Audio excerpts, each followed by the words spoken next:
بسم اللہ الرحمن الرحیم۔ حدیث مبارکہ۔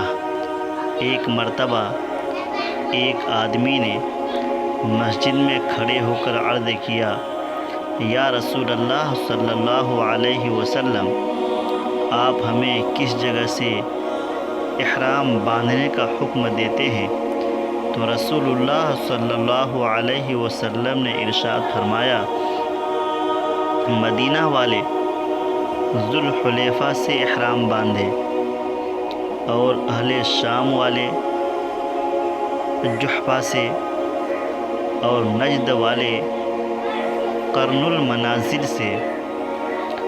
حضرت ابن عمر رضی اللہ تعالی عنہما نے فرمایا کہ لوگوں کا خیال ہے کہ رسول اللہ صلی اللہ علیہ وسلم نے ارشاد فرمایا کہ یمن والے یلملم سے احرام باندھے، اور حضرت ابن عمر رضی اللہ تعالی عنہما کہا کرتے تھے کہ مجھے یہ آخری جملہ رسول اللہ صلی اللہ علیہ وسلم سے یاد نہیں۔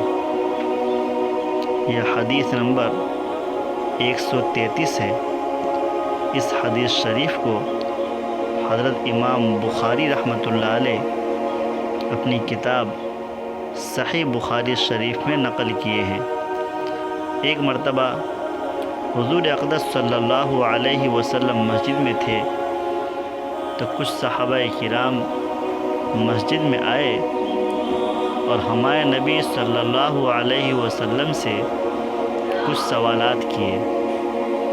آپ صلی اللہ علیہ وسلم ان کے سوالات کے جواب دیے۔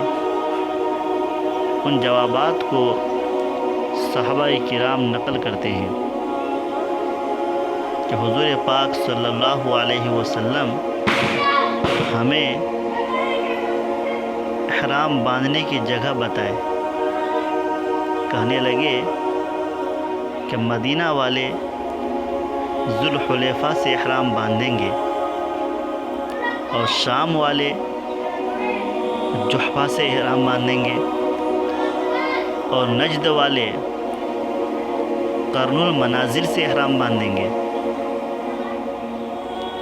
حضرت عبداللہ ابن عمر رضی اللہ تعالیٰ عنہ فرمانے لگے کہ لوگوں کا یہ خیال ہے کہ ہمارے نبی صلی اللہ علیہ وسلم یہ فرمائے تھے کہ یمن والے یلملم سے احرام باندھیں گے۔